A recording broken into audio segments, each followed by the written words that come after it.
Recent ಆಗಿ ನಡೆದಿರ್ತಕ್ಕಂಥ ರಷ್ಯಾದ ಅಧ್ಯಕ್ಷ ಪುಟಿನ್ ಮನೆ ಮೇಲೆ ದಾಳಿ ಏನ್ ನಡೆದಿತ್ತು, ಡ್ರೋನ್ ದಾಳಿ, ಅದಕ್ಕೆ ಪ್ರತೀಕಾರವಾಗಿ ರಷ್ಯಾ ಅನ್ನೋದು ಒಂದು ಇಂಟರ್ಮೀಡಿಯೇಟ್ ರೇಂಜ್ ಹೈಪರ್ಸಾನಿಕ್ ಒಂದು ಮಿಸೈಲ್ ಇನ್ ಓರ್ಶನಿಕ್, ರಷ್ಯಾದ ಪ್ರತಿಷ್ಠೆ ಅಂತ ಏನ್ ಕರೀತಾರೆ. ಸೊ ಆ ಒಂದು ಮಿಸೈಲ್ ಅನ್ನ ಲಾಂಚ್ ಮಾಡಿ ಉಕ್ರೇನ್ ದೇಶದ ಮೇಲೆ ಪ್ರಯೋಗವನ್ನ ಮಾಡಿದ್ದಾರೆ. ಸೊ ಸುಮಾರಷ್ಟು ವಿಧ್ವಂಸವನ್ನ ಕ್ರಿಯೇಟ್ ಮಾಡಿದೆ ಅಂತ ಹೇಳ್ಬೇಕು.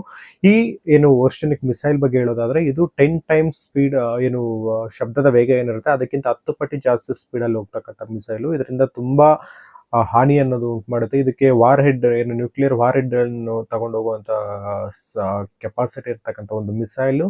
ಅಂಡ್ ಇದು ರೇಂಜ್ ಬಂದ್ಬಿಟ್ಟು 3000ದಿಂದ 6000 ಕಿಲೋಮೀಟರ್ ಅನ್ನ ಕವರ್ ಮಾಡುವಂತ ರೇಂಜ್ ಇರುತ್ತೆ. ಆಲ್ಮೋಸ್ಟ್ ಓವರ್ ಆಲ್ ಯುರೋಪ್ ಅನ್ನ ಕವರ್ ಮಾಡೋ ರೇಂಜ್ ಇಂಥ ಒಂದು ಮಿಸೈಲ್ ಅನ್ನ ಉಕ್ರೇನ್ ಮೇಲೆ ಪ್ರಯೋಗ ಮಾಡಿದೆ. ಈಗಲೇ ಏನಕ್ಕೆ ಮಾಡ್ತಾ ಇದೆ ಅಂಡ್ ಪುಟಿನ್ ಅವ್ರು ಏನ್ ಸಂದೇಶ ಕೊಟ್ಟಿದ್ದಾರೆ ಅನ್ನೋದ್ರ ಬಗ್ಗೆ ವಿಡಿಯೋದಲ್ಲಿ ತಿಳಿಸೋ ಪ್ರಯತ್ನವನ್ನ ಮಾಡ್ತೀನಿ. ಬನ್ನಿ ವಿಡಿಯೋನ ಸ್ಟಾರ್ಟ್ ಮಾಡೋಣ. ಕೆಲ ದಿನಗಳ ಹಿಂದೆ ರಷ್ಯಾದ ಅಧ್ಯಕ್ಷ ಪುಟಿನ್ ಅವ್ರ ಮನೆ ಮೇಲೆ ಡ್ರೋನ್ ದಾಳಿ ಅನ್ನೋದು ಆಗಿತ್ತು. ಸೊ ಅದು ಉಕ್ರೇನ್ ಕಡೆಯಿಂದ ಆಗಿದೆ, ಉಕ್ರೇನ್ ಅವರು ದಾಳಿ ಮಾಡ್ಲಿಕ್ಕೆ ಟ್ರೈ ಮಾಡಿದ್ದಾರೆ ಅಂತ ಹೇಳ್ಬಿಟ್ಟು ಸೊ ರಷ್ಯಾ ಅನ್ನೋದು ಆರೋಪವನ್ನ ಮಾಡ್ತಾ ಇತ್ತು. ಸೊ ಇದಕ್ಕೆ ಪ್ರತಿಯಾಗಿ ನಾವು ಪ್ರತೀಕಾರವನ್ನ ತೀರಿಸ್ಕೊಡ್ತೀವಿ ಅಂತ ಶಪಥವನ್ನ ಗೈದಿದ್ರು ರಷ್ಯಾದವರು.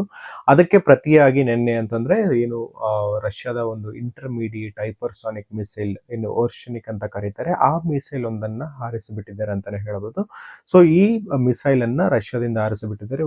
ಏನು ಅದು ಬಂದ್ಬಿಟ್ಟು ಈ ಮಿಡ್ಲ್ ಈಸ್ಟ್ ಕಡೆಗೆ, ಅಂದ್ರೆ ಏನು ಉಕ್ರೇನ್ ಇದೆ ಈಸ್ಟ್ ಆ ಕಡೆಗೆ, ಅಂದ್ರೆ ನ್ಯಾಟೋ ಕಂಟ್ರೀಸ್ಗೆ ಒಂದು ಫ್ಯೂರ್ ಆಗಿ ಸಂದೇಶವನ್ನು ಕಳಿಸುವ ಒಂದು ಉದ್ದೇಶವನ್ನ ಇಟ್ಕೊಂಡು ನಿಯರ್ ಬೈ ಪೋಲೆಂಡ್ ಹತ್ರ ಹೋಗಿ ಮಿಸೈಲ್ ತಲುಪೋ ರೀತಿ ಟಾರ್ಗೆಟ್ ಅನ್ನ ಬೇಸ್ ಮಾಡಿಕೊಂಡು ಈ ಮಿಸೈಲ್ ಅನ್ನ ಓರ್ಶನಿಕ್ ಏನ್ ಮಿಸೈಲ್ ಇದೆ ಅಲ್ವಾ, ಸೊ ಈ ಮಿಸೈಲ್ ಅನ್ನ ಲಾಂಚ್ ಮಾಡಿದ್ರೆ ಇದರಿಂದ ಅಲ್ಲಿ ಇರ್ತಕ್ಕಂಥ ಸುಮಾರಷ್ಟು ಭೌಗೋಳಿಕವಾಗಿ ಪ್ರದೇಶ ಅನ್ನೋದು ಹಾನಿಯಾಗಿದೆ. ಈಗ ಜೀವಗಳ ಕೆಳಗೆ ಹೋಗಿದ್ರು ಸೊ ಭೌಗೋಳಿಕವಾಗಿ ಅಲ್ಲಿರ್ತಕ್ಕಂಥ ಪ್ರದೇಶಗಳಿಗೆ ತುಂಬಾ ಹಾನಿಯಾಗಿದೆ. ಅಲ್ಲಿರ್ತಕ್ಕಂಥ ಪವರ್ ಸಪ್ಲೈ ಅನ್ನೋದು ಕಟ್ ಆಗಿದೆ. ಅಲ್ಲಿ ಒಂದ್ಸಲ ಭೂಕಂಪ ಬರೋ ರೀತಿಯಾದ ವಾತಾವರಣ ಕೂಡ ಸೃಷ್ಟಿಯಾಗುತ್ತೆ ಅಂತಾನೆ ಹೇಳ್ಬೋದು.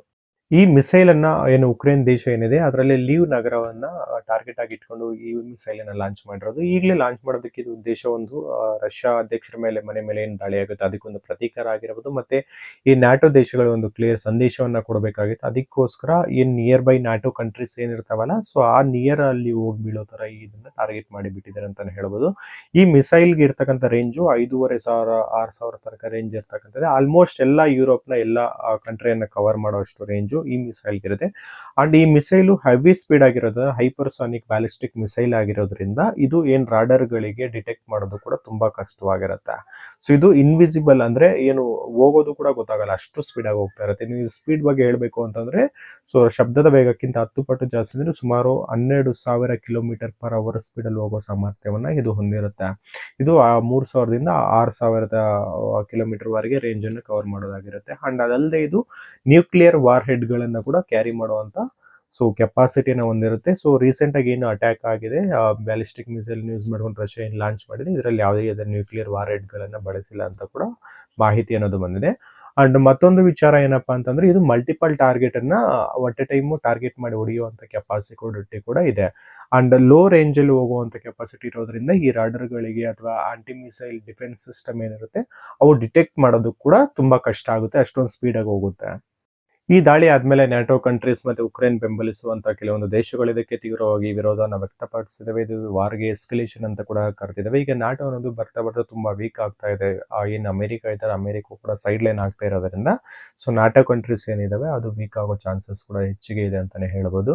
ಅಂಡ್ ಈ ಮಿಸೈಲ್ ಅನ್ನ ಯೂಸ್ ಮಾಡಿರೋದ್ರಿಂದ ಏನು ಅಮೆರಿಕ ಏನು ಈ ರೀಸೆಂಟ್ ಆಗಿ ಏನು ವೆನಿಜುವೆಲಾ ಅಧ್ಯಕ್ಷರನ್ನ ಕಿಡ್ನಾಪ್ ಮಾಡ್ಕೊಂಡು ಹೋಗಿತ್ತಲ್ಲ, ಸೊ ಅದಕ್ಕೆಲ್ಲ ಒಂದು ಸ್ಪಷ್ಟವಾಗಿ ಅದಾದ್ಮೇಲೆ ಅವರು ಟ್ಯಾಂಕರ್ ಒಂದನ್ನ ಏನು ಅಂಟಾರ್ಟಿಕ್ ಅಲ್ಲಿ ಏನು ವಶಪಡಿಸ್ಕೊಂಡು ಇದಕ್ಕೆಲ್ಲ ಒಂದು ಸಿಗ್ನಲ್ ಆಗಿ ಅವರ ಶಕ್ತಿಯನ್ನ ಪ್ರದರ್ಶನೆ ಮಾಡೋದಕ್ಕೋಸ್ಕರ ಇದೊಂದು ಸಿಗ್ನಲ್ ಆಗಿ ಕೊಟ್ಟಿದ್ದಾರೆ ಪುಟಿನ್ ಅವರು ಅಂತ ಕೂಡ ಹೇಳ್ಬೋದು. ಇದಿಷ್ಟು ರಷ್ಯಾ ಏನು ಹೈಪರ್ಸಾನಿಕ್ ಬ್ಯಾಲಿಸ್ಟಿಕ್ ಮಿಸೈಲ್ ಅನ್ನ ಯೂಸ್ ಮಾಡ್ಕೊಂಡು, ಇಂಟರ್ಮೀಡಿಯೇಟ್ ರೇಂಜ್ ಇರ್ತಕ್ಕಂಥ ಮಿಸೈಲ್ ಅನ್ನು ಯೂಸ್ ಮಾಡ್ಕೊಂಡು ದಾಳಿ ಮಾಡಿದ್ರ ಬಗೆಗಿನ ಮಾಹಿತಿ ಆಗಿತ್ತು.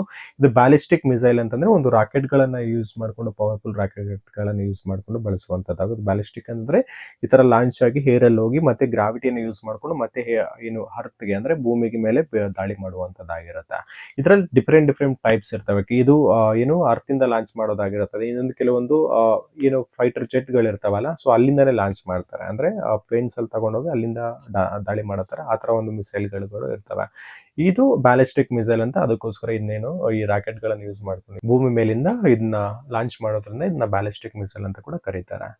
ಈ ಮಾಹಿತಿ ನಿಮ್ಗೆ ಏನಾದ್ರು ಇಷ್ಟ ಆಗಿದ್ರೆ ಒಂದೊಂದು ಲೈಕ್ ಮಾಡಿ, ನಿಮ್ಮ ಸ್ನೇಹಿತರಿಗೆ ಶೇರ್ ಮಾಡಿ. ಇಂತಹ ಮತ್ತಷ್ಟು ಇಂಟ್ರೆಸ್ಟಿಂಗ್ ವಿಚಾರಗಳಿಗೋಸ್ಕರ ಕ್ರಿಯೇಟಿವ್ ಕೋದಂಡ ಚಾನಲ್ಗೆ ಸಬ್ಸ್ಕ್ರೈಬ್ ಮಾಡ್ಕೊಳ್ಳಿ. ಧನ್ಯವಾದಗಳು ಸ್ನೇಹಿತರೆ.